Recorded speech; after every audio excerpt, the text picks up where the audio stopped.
मुसलमान वो कौम नहीं है जो आपकी धमकियों से डर जाए। आपकी गोलियां कम पड़ेंगी, हमारे सीने कम नहीं पड़ेंगे।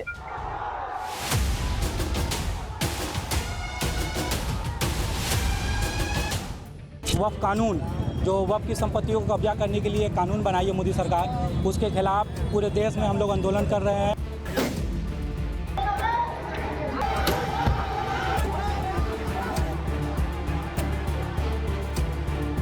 और तुम गोली मार के मार भी दो तो हमको यूनिटी से तुम निकालने नहीं सकते हो। सरकार उस बिल को वापस लो। वक्फ बिल फ्रीडम ऑफ रिलीजन पर आक्रमण है। हमारी मस्जिद से कोई खिलवाड़ करेगा, कब्रिस्तान से खिलवाड़ करेगा, बाप दादा की पुरखों की जमीन जो वक्फ है उसमें खिलवाड़ करेगा, लोग ऐसे ही बड़े बैठे रहेंगे। अब हम सर पर कफन बांध चुके हैं, हम अपना हक लेके रहेंगे। अल्लाह के मिल्कियत में हम बर्दाश्त नहीं करेंगे। जब मुसलमान अपने ईमान पर आ जाए तो फिर वो देखता नहीं है सामने कौन है।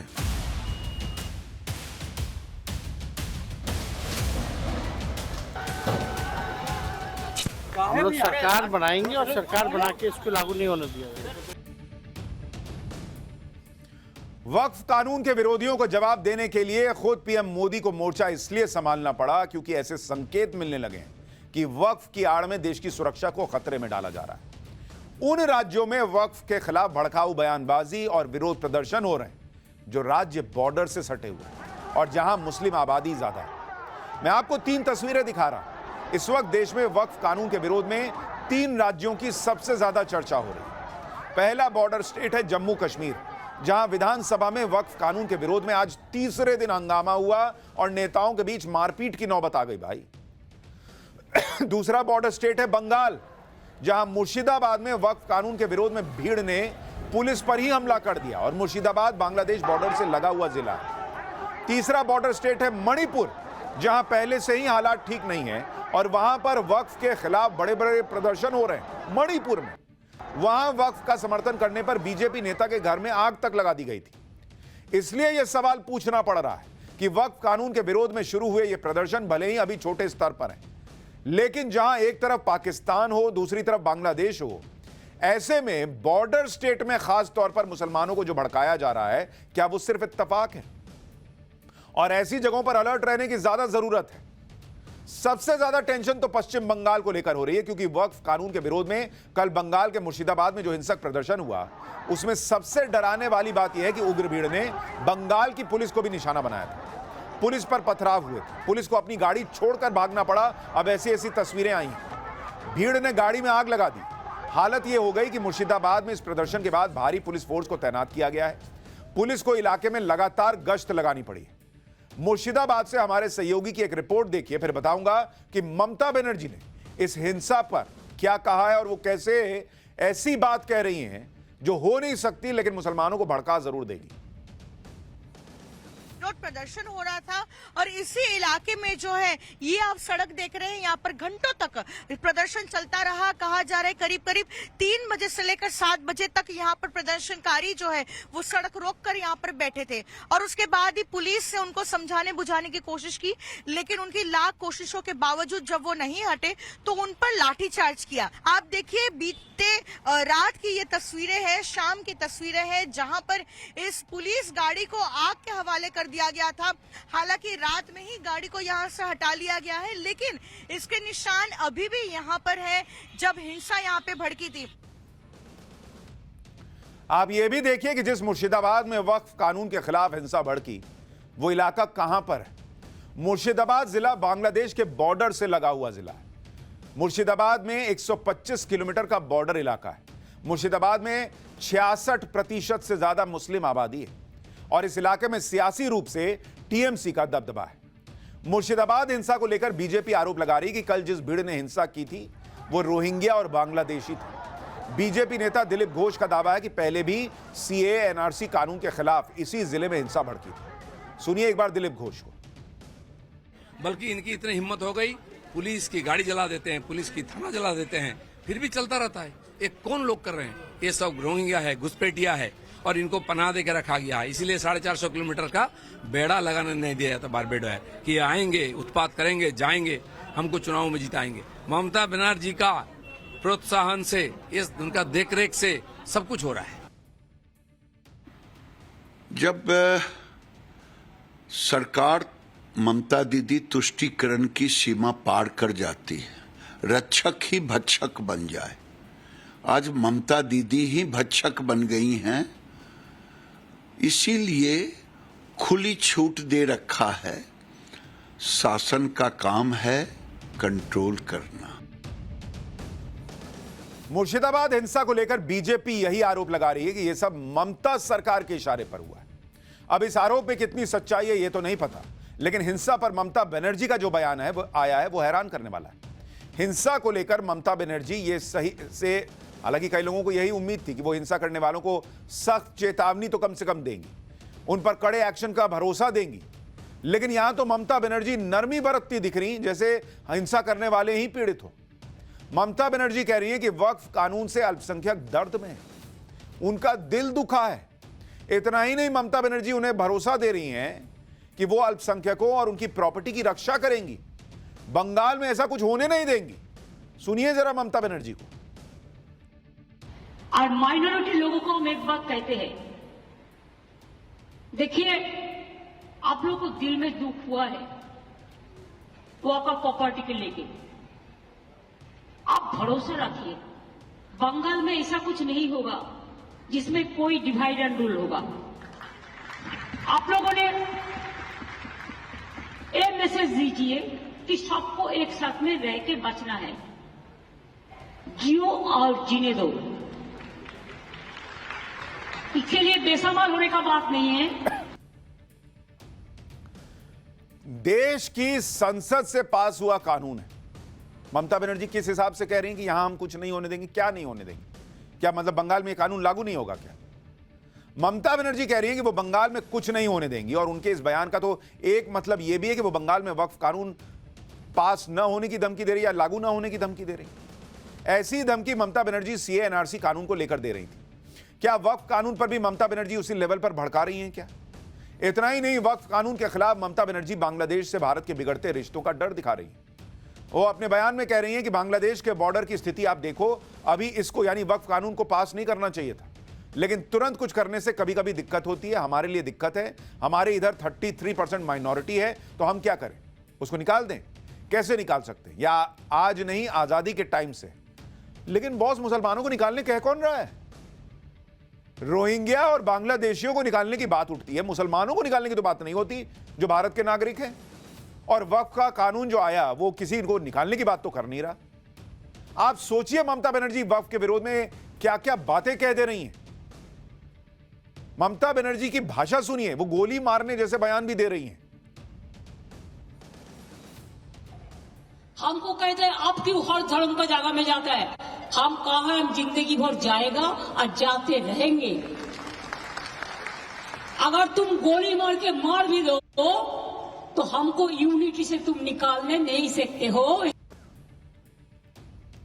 इसमें क्या यूनिटी है बॉस कि एक धर्म को कानून बना के दे दिया आपने कि जहां उंगली रख दो वो जमीन तुम्हारी हो जाएगी? इससे यूनिटी पैदा हो रही थी, और ये रोक दिया तो यूनिटी खत्म हो जाएगी। कभी कहती है मुझे जेल भेज देंगे, कभी कहते हैं मुझे गोली मार दो फिर भी मैं जाऊंगी। अलग ही कहानी चल रही है इनकी। आप ये भी देखिए कि ये वही ममता बनर्जी हैं जो कुछ दिन पहले कह रही थी कि अगर वो सत्ता में आई तो पीएम मोदी के वक्फ कानून को पलट देंगी। वक्फ कानून के खिलाफ इधर ममता ने मोर्चा खोला है, उधर कांग्रेस भी इस रेस में पीछे नहीं दिखना चाहती, क्योंकि सवाल मुसलमान के वोट का है भाई।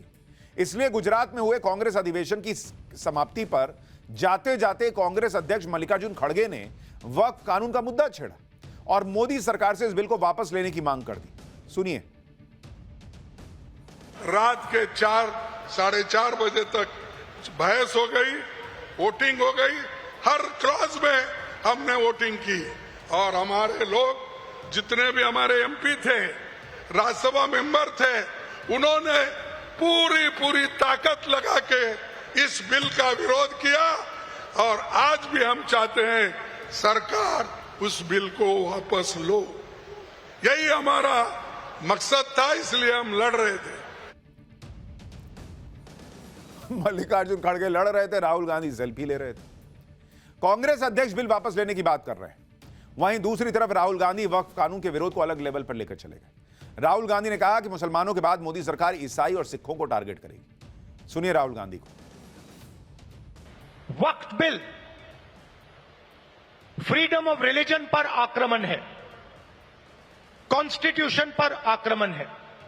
ऑर्गेनाइजर में लिखते हैं कि अब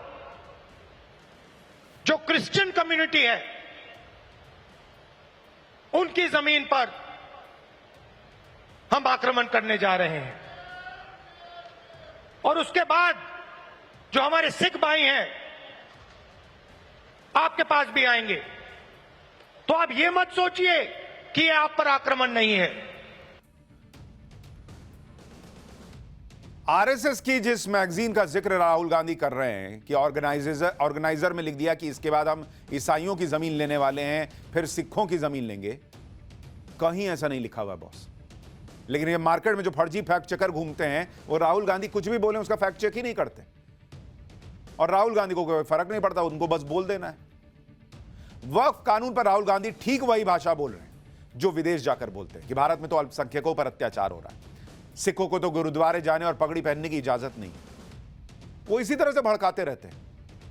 कहीं इस बात का कोई जिक्र नहीं है कि भाई सिखों और ईसाइयों और हिंदुओं की जमीन, पहले भाई उनको वो अधिकार तो दे दो जो आपने दिया था मुसलमानों को, दे दो कि तुम भी जहां मन वहां उंगली रख लो, फिर उसके बाद 70 साल हिसाब चलने दो, फिर देखा जाएगा आगे क्या करना है।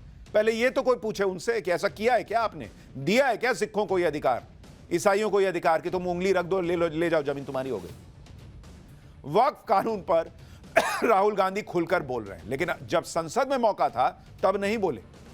उनकी बहन प्रियंका वाड्रा ने तो वोटिंग तक में हिस्सा नहीं लिया था। लेकिन राहुल गांधी और विपक्ष के इस नैरेटिव को पीएम मोदी के उस बयान ने कमजोर कर दिया, जिसमें एक इंटरव्यू में पीएम मोदी ने कहा कि पुराने वक्फ कानून को कांग्रेस ने वोट बैंक की राजनीति का हथियार बनाया हुआ था। 2013 में वक्फ कानून में किया गया संशोधन मुस्लिम कट्टरपंथियों और भूमाफियाओं को खुश करने का प्रयास था। कट्टरपंथियों और भूमाफियाओं के हौसले बुलंद हो गए। केरल में ईसाई समाज के ग्रामीणों पर वक्फ के दावे, हरियाणा में गुरुद्वारों की जमीन विवादों में, कर्नाटक में किसानों की जमीन पर दावा, सब अब कानूनी उलझनों में फंसी पड़ी है। अब मंदिर हो, चर्च हो, गुरुद्वारे हो, खेत हो, सरकारी जमीन हो, किसी को भी भरोसा नहीं रह गया था कि उनकी जमीन उनकी ही रहेगी। सिर्फ एक नोटिस आता था और लोग अपने ही घर और खेत के लिए कागज ढूंढते रह जाते थे। जो कानून न्याय के लिए था वो डर का कारण बन गया। ये कैसा कानून था भाई? और आज अगले चैप्टर में मैं आपको दिखाऊंगा इतिहास के वो पन्ने खोलकर कि कैसे पीएम मोदी जो कह रहे हैं वही कांग्रेस राज में हो रहा था, और कांग्रेस के नेताओं पर आरोप लगा कि उन्होंने वो काम किया है, और मुसलमानों ने आरोप लगाया। भाई आगे दिखाऊंगा भी। पीएम मोदी ने वक्फ पर कांग्रेस का पूरा कच्चा चिट्ठा खोल दिया। वक्फ बिल पर मोदी सरकार का साथ देने के लिए संघ भी अब मैदान में आ गया है। खबर है कि संघ से जुड़े लोग मुस्लिम समुदाय के पास जाएंगे, उन्हें इस बिल का फायदा बताएंगे। आरएसएस के मुस्लिम राष्ट्रीय मंच ने देशव्यापी प्रेस कॉन्फ्रेंस और सेमिनार आयोजित करने की योजना बनाई है। यानी जहां एक तरफ मुस्लिम संगठन अपने नेटवर्क का इस्तेमाल कर वक्फ के विरोध की बड़ी बड़ी योजना बना रहे हैं, वहीं दूसरी तरफ अब संघ का बड़ा नेटवर्क इस विरोध के नेटवर्क को तोड़ेगा और मुस्लिम समुदाय से बात करके वक्फ कानून के विरोध में जो भ्रम फैलाया जा रहा है उसे दूर करेगा। वक्फ संशोधन कानून को सफल बनाने के लिए मोदी सरकार ने पूरी ताकत झोंक दी। ग्राउंड पर आरएसएस तो उतर ही रहा है, दूसरी तरफ मोदी सरकार सुप्रीम कोर्ट में भी कानूनी लड़ाई लड़ने के लिए तैयार हो गई। खबर है कि मोदी सरकार की तरफ से भी सुप्रीम कोर्ट में वक्फ कानून को लेकर एक कैविएट अर्जी दाखिल की गई। कैविएट अर्जी का मतलब होता है कि कोई पक्ष कोर्ट में यह अर्जी देता है कि भाई अगर आपके पास इस पर मामला आया है तो मुझे बिना सुने, मेरा पक्ष बिना सुने फैसला मत दीजिएगा। जिस तरह से वक्फ कानून के विरोध में सुप्रीम कोर्ट में याचिकाओं की लंबी लाइन लग गई है, उस पर एक्टिव होते हुए मोदी सरकार सुप्रीम कोर्ट चली गई है और सरकार की तरफ से कैविएट दाखिल करके कह दिया गया है कि भाई वक्फ कानून को लेकर आप कोई जल्दबाजी न कीजिएगा। ये लोग आपके पास आए हैं सुप्रीम कोर्ट, लेकिन आप कुछ भी फैसला लेने से पहले एक बार हमको पहले सुन लीजिएगा। सरकार उनका जवाब देना चाहती है। इस अर्जी के जरिए भी सुप्रीम कोर्ट को सरकार का पक्ष और क्लियर हो जाएगा, उसे वक्फ कानून के खिलाफ अर्जियों पर फैसला लेने में मदद मिलेगी। यानी मोदी सरकार भी प्रोएक्टिवली काम कर रही है, वक्फ बिल के खिलाफ फैलाए जा रहे हर भ्रम को रोकने की हर संभव कोशिश कर रही है। जो लोग वक्फ कानून का विरोध कर रहे हैं वो सुप्रीम कोर्ट के फैसले तक का इंतजार नहीं कर पा रहे। वक्फ कानून पर नॉन स्टॉप हल्ला मच रहा है। विरोध के नाम पर सिर्फ सड़कों पर बवाल नहीं मचा, बल्कि तमाम राजनीतिक दल आपस में भिड़ गए। जम्मू कश्मीर विधानसभा में आज तीसरे दिन वक्फ कानून पर चर्चा के नाम पर जमकर बवाल कटा। नौबत हाथापाई तक पहुंच गई। सदन के अंदर नेशनल कॉन्फ्रेंस, पीडीपी और बीजेपी के विधायक आपस में भिड़ गए। नेशनल कॉन्फ्रेंस वक्फ कानून को लेकर चर्चा की मांग कर रही है, लेकिन बीजेपी इसका विरोध कर रही है और इसी बात पर विधायकों के बीच झगड़ा हो गया। जमकर धक्का मुक्की हो गई भाई। इस हंगामे के बीच आम आदमी पार्टी के इकलौते विधायक महराज मलिक काफी गुस्से में नजर आ रहे थे। वो पीडीपी विधायक वहीद पारा से भिड़ गए। आप विधायक ने पीडीपी पर कौम से गद्दारी का आरोप लगा दिया। देखिए क्या हुआ है। मुफ्ती साहब उसने कौम के साथ गद्दारी की है, तुमने भाजपा के साथ गद्दारी की है। अरे हाउस नहीं है, माफिया लाए इन्होंने, गुंडे। बाहर देखो कितने लोग हैं, कौन है वो, इनको लगता है अरेस्ट करेगा। अरे एक को भी नहीं छोड़ूंगा, एक को भी नहीं छोड़ूंगा। वक्फ बिल के विरोध में मणिपुर में जिस तरह का विरोध हो रहा है उसकी तस्वीरें भी आपको हैरान कर देंगी। मणिपुर में यह हो रहा है। मणिपुर की सड़कों पर मुस्लिम संगठन किस तरह से विरोध प्रदर्शन कर रहे हैं उसकी तस्वीरें देखिए। 100-200 लोग नहीं है भाई, सैकड़ों हजारों की भीड़ मणिपुर में सड़क पर आ गई। ऐसा लग रहा है जैसे ये वक्फ के खिलाफ प्रदर्शन नहीं बल्कि शक्ति प्रदर्शन हो रहा है। इतना ही नहीं, इस प्रदर्शन में जितने मुस्लिम पुरुष थे उससे कहीं ज्यादा मुस्लिम महिलाएं सड़क पर आ गई। एक बार तो ये तस्वीरें देखकर किसी को भी शाहीन बाग के प्रदर्शन की याद आ जाएगी। आप सोचिए, प्रदर्शन उस मणिपुर में हो रहा है जिसे लेकर विपक्ष कहता है कि वहां हालात बहुत खराब हैं, लेकिन तस्वीर तो कुछ और ही कहानी बता रही। और इसलिए ये सब कुछ जो हो रहा है वो बड़े सवाल खड़े करता है कि क्या ये प्रदर्शन बॉर्डर स्टेट्स में जानबूझ के तो नहीं कराया जा रहा।